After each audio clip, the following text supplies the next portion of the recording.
And so what does Sheriff Truman do in this situation? So he's got the gun on the woman that he loves. What is he going to do? He's desperate. And so there's that line by Sheriff Truman here, the moment of truth by Sheriff Truman here.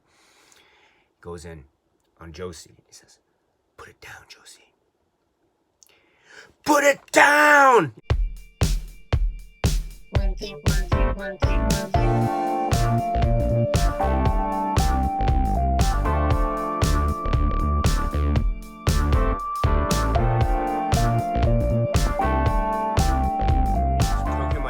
Dear friends, this is Daisuke, and I very, very much hope that this video finds you well and in very, very good spirits wherever you are in the world.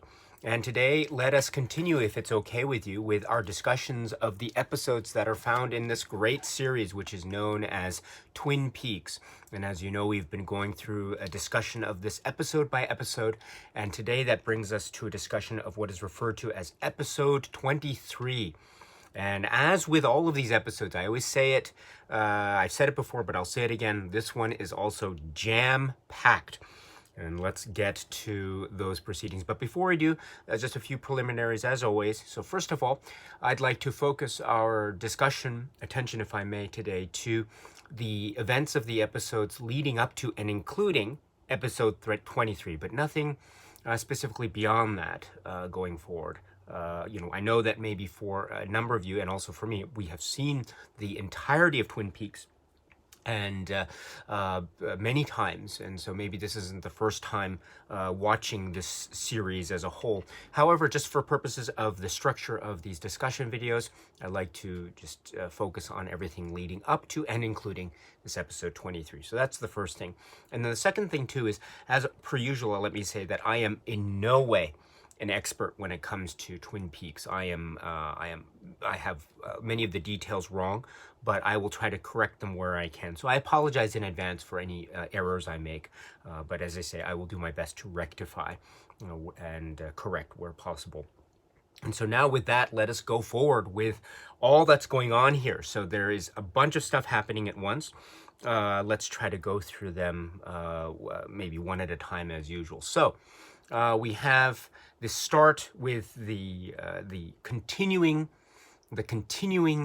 character arc and developments with regard to Wyndham Earl, and the stakes seem to be raised even higher. So we're getting not just more recordings and more taunting by Wyndham Earl of Cooper, and Cooper sharing this information with Harry Truman, and then this opening the episode.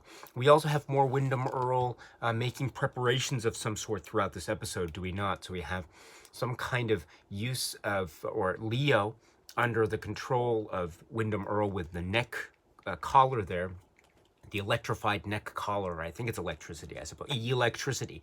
But in any event, we have making some kind of, it looks like some kind of arrow or something. I'm not sure. So it looks pretty vicious indeed. But again, Leo is becoming indeed a pawn of Wyndham Earl.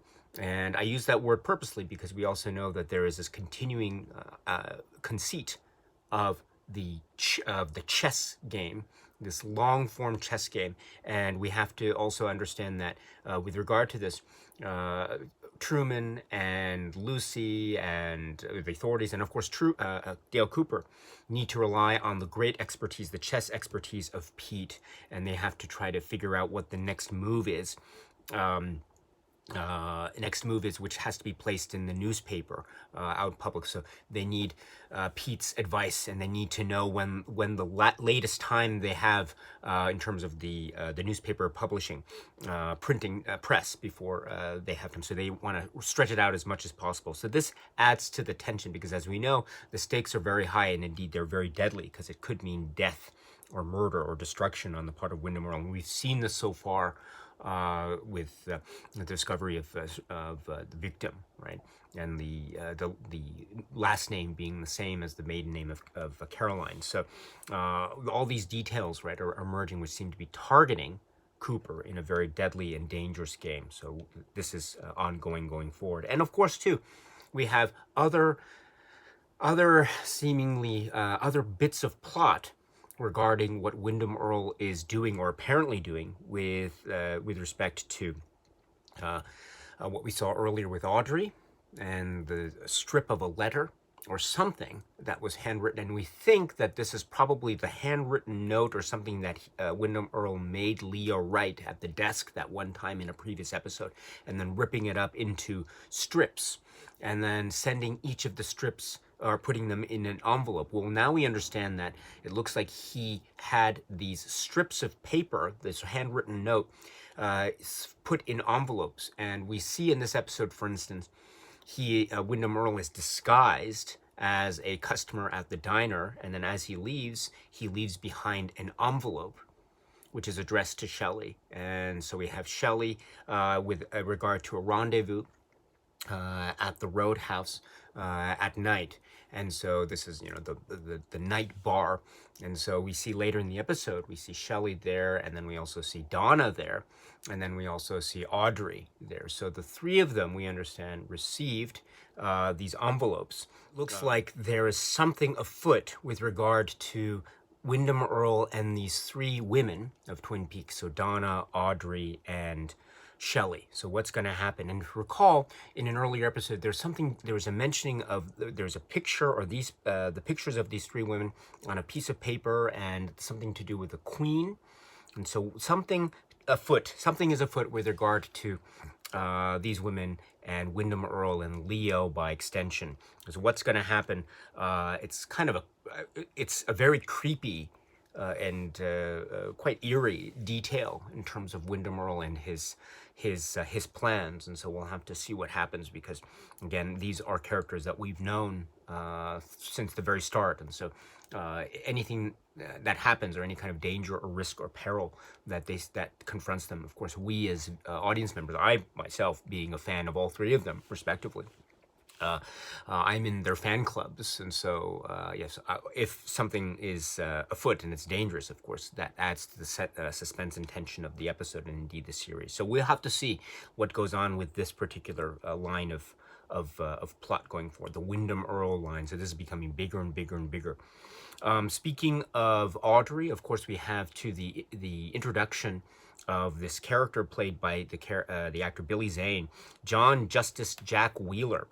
And so there seems to be some kind of maybe something maybe a spark or something. I don't know. There seems to be something between Audrey and John Justice Jack Wheeler, Jack, upon initial meeting, but it's kind of awkward, or still very much of a formal meeting. And we understand that another character with the letter J, so we have to remember too, going all the way back to Laura Palmer's diary from the earlier episodes, the letter J is very important in the world of Twin Peaks. People who have the letter J when associated with Twin Peaks, very important indeed. So here's another one, Jack, John Justice Jack, so 3 J's.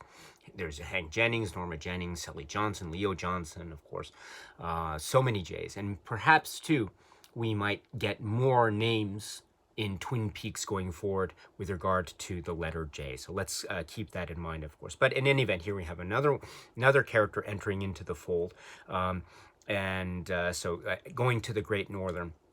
And so what's going on here? And we have this idea of the meeting with Ben Horn, and Bobby's there, and Jerry's there as well as Audrey and Jack. And so we have this idea of the Stop Ghostwood campaign, that is the pine weasel being endangered. This is the symbol for the Stop Ghostwood campaign. And so at first blush, it looks like people think that Ben Horn has maybe lost the plot, in a manner of speaking. But the more we get into this meeting, the more we realize that this is Ben Horn's plot to try to stop the Ghostwood project from happening. As we know, Catherine, and perhaps by extension, Andrew Packard, although perhaps they don't know that yet, but we as the audience members know that Andrew Packard is in the background.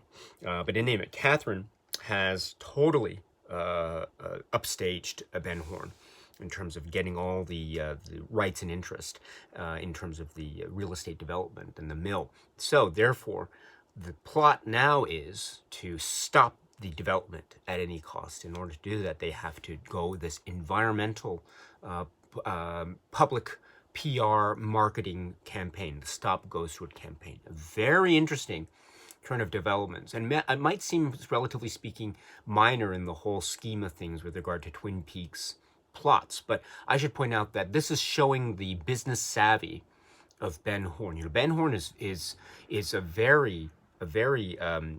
he's thinking on many levels, and sometimes he looks a little bit suspect. He looks a bit villainous, somewhat slimy, but he's also very intelligent, very clever, and indeed, in this way, we've seen him throughout the previous episodes in a kind of terrible situation, in a very vulnerable situation, a total loser situation, in a manner of speaking, to the point where he has lost everything, and he was in the state of the Civil War.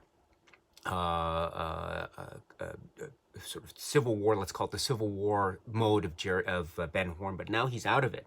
And now it looks like he's trying to make a comeback. And I don't know about you, but whenever there's a character trying to make a comeback in Twin Peaks, it's very easy to to sympathize and to empathize with that person. Well, I think Ben Horn is in this position. So let's see going forward how, if any, he makes this comeback. So it looks like Stop Ghostwood and the Pine Weasel. This seems to be the secret to it. And Audrey, Jerry, and there's another J named Jerry, and Bobby are there, but also Jack is there. So we'll see what goes on there. And of course, there's a little bit of detail about Jack, what he does in terms of his wealth, in terms of the support, and also what he does in terms of buying up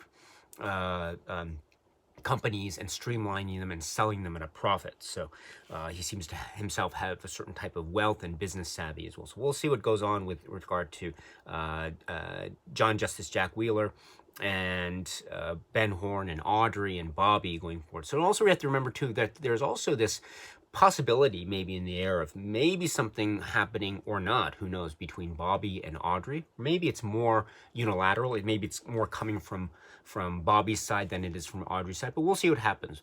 So again, possibilities in the air in terms of Audrey's storyline as well. But I like that Audrey is showing a sense of confidence, a sense of control. She is seemingly, she is more mature in terms of handling the business, handling her father, and she seems to be a willing participant in the business. You remember from earlier episodes, Audrey was essentially pretending to want to be part of the business, to start to learn the business in order to find out what happened to Laura Palmer, and that led her to the storyline with Horn's department store and getting to the perfume counter to go to One Eye Jack's, etc. So one could say that was a moment where she was just essentially lying or manipulating in order to get into the situation of trying to figure out more about the mystery and investigate Laura Palmer's death.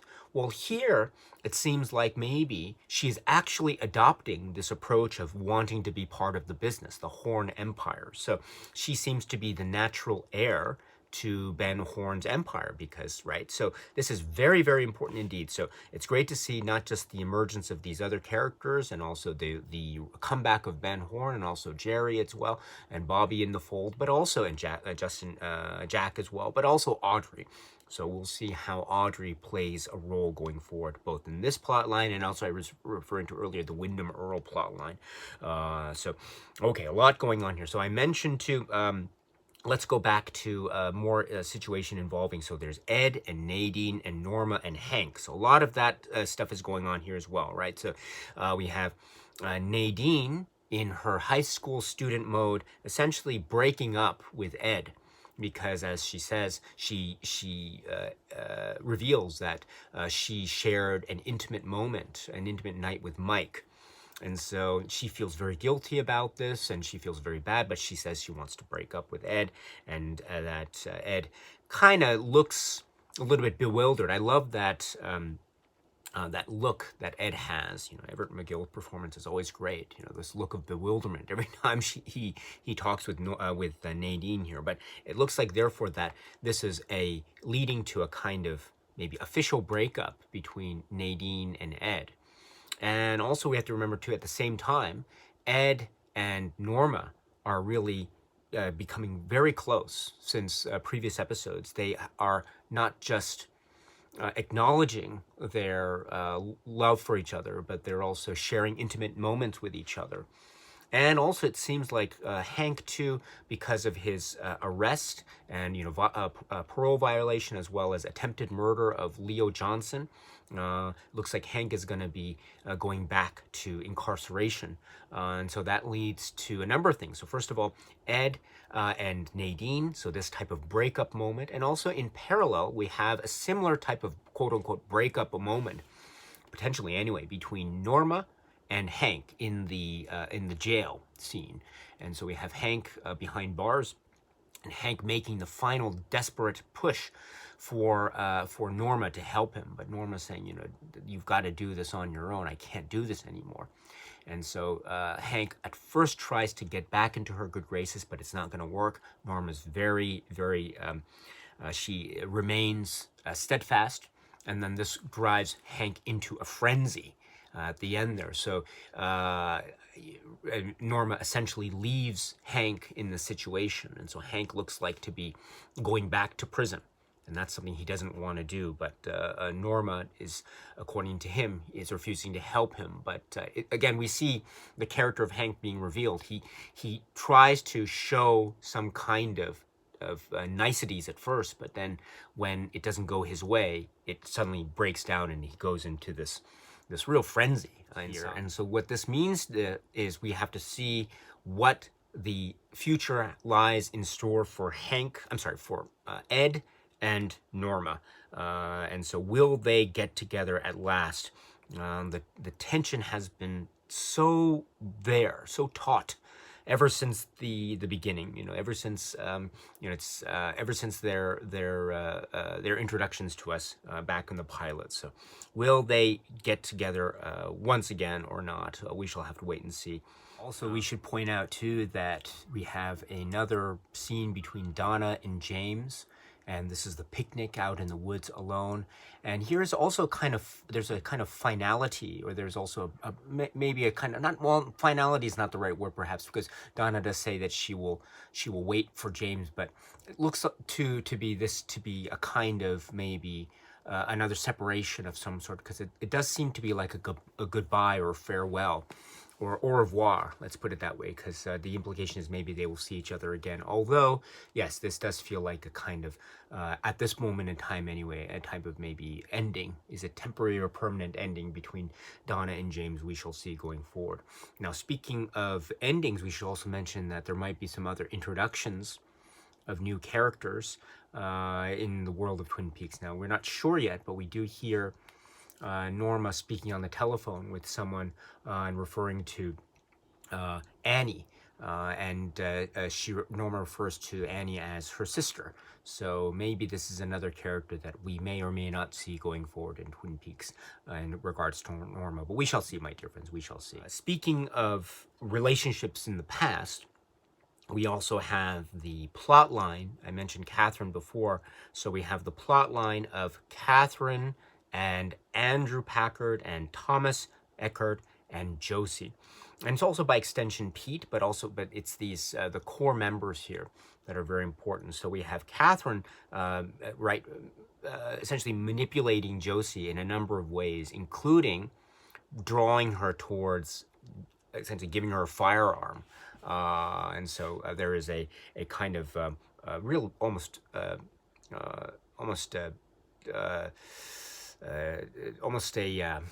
vile type of manipulation that's going on here, even though we also understand that Josie seems to be a very suspect character herself, and she's questioned too about Jonathan. All the evidence, thanks to Albert, seems to be pointing more towards her direction as perpetrating the crime of shooting Cooper. So, Josie, it seems almost to be up, and indeed when we get to the end of this episode, we see that Josie does meet her end, but not before a number of related events occur. So first of all, we have the revelation of Andrew Packard to Josie, and Josie is fainting. She's very shocked by this, and so of course she thought that he was dead. And then a little bit later, Andrew, in his own kind of slimy, vile way, pretends to be okay with this, although the implication is that she assisted in trying to get him killed at the behest of Eckert. And so Andrew, in turn, as a kind of maybe revenge plot,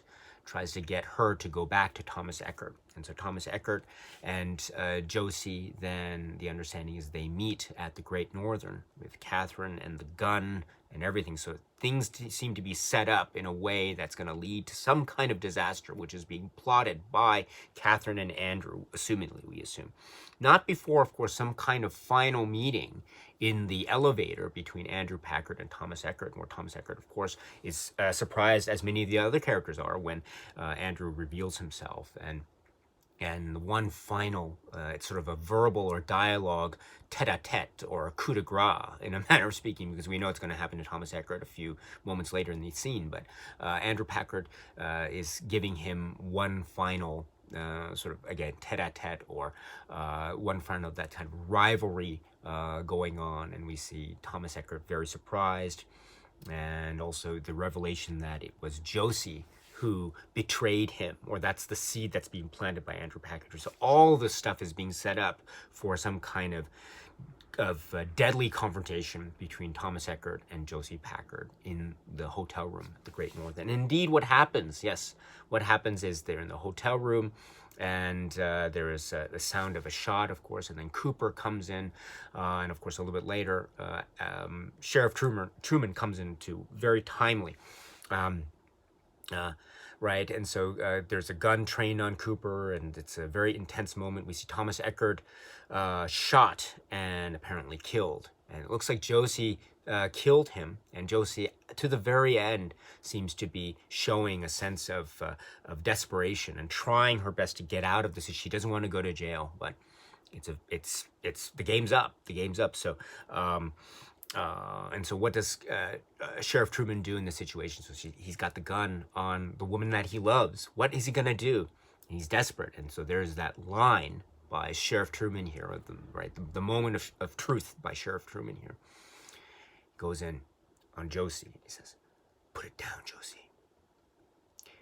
Put it down!" So there is that moment of put it down. I can't do the Sheriff Truman impersonation justice, but I love that moment. It's so intense, it's so quirky, it's that, because Harry Truman doesn't always show a lot of that outburst of emotion and yelling and screaming. He's very calm, right? He said, "Put it down, Josie." Right? Put it down. I love the movement of his shoulders when you see, like, his shoulders move, but his head stays in place. So it's that intense of a moment. But now we see the death of Josie, and not only the death of Josie, and under some kind of, maybe, it's almost like the soul of Josie is just leaving her body or something, but she then dies, and her body is being cradled by Sheriff Truman, who loved her, and now she's dead. But also we have a number of things going on here too, right? We have the vision. Is it a vision? Is it a dream? Let's call it a vision for the time being. Bob is back. And not only Bob is back, we also have dancing on the bed this mysterious man, which we had seen, in red, in the dream vision of Cooper, all the way back in season 1. The very famous, it's referred to as a man from another place. This is very significant too, because I think this marks the return of, it remarks the return of Bob after kind of a long absence of sorts, seemingly since the death of Leland Palmer. And also the man from another place. We had seen the man from another place in flashbacks or in references to the dream, vision, etc. The reverse speak, which is very iconic, very famous. But now we have the man from another place actually seen in a vision, occupying the space, dancing on the sheets of the bed. You know what I mean? So, wow, the return, in a manner of speaking, within the space in a new form, in a manner of speaking as well. So, very key indeed. And then this final eerie moment of maybe the spirit or soul of Josie trapped in the wood handle in this weird, creepy, maybe superimposition that leads to a face that's like a computer graphic image face that's trying to stretch out, trying to get out, screaming. What does this mean? Does this mean that there is something to do with Josie's spirit and the actual physical location, wood place of the Great Northern? Who knows? Who knows? Maybe this might speak to something about ghosts or spirits that are haunting the Great Northern, which might or might not be plot threads that are picked up in subsequent episodes. But we shall see. We shall see. But in any event, yes, Josie is dead, and Harry Truman is of course heartbroken. And then, of course, we have the return of these elements of Bob and the Man from Another Place, etc., and Cooper and the Vision and the white heat of the spotlight, closing out this episode. Wow.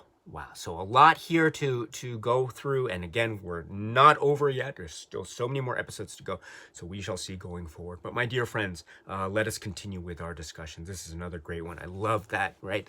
I check out the way in which the Sheriff Truman's shoulders move in that so intense emotional moment for him. All right, my dear friends, so that's it for now. And so until we meet again, please be happy and healthy and well. And please keep on watching a lot of great TV shows like Twin Peaks. So until the next one, my dear friends, thank you and cheers.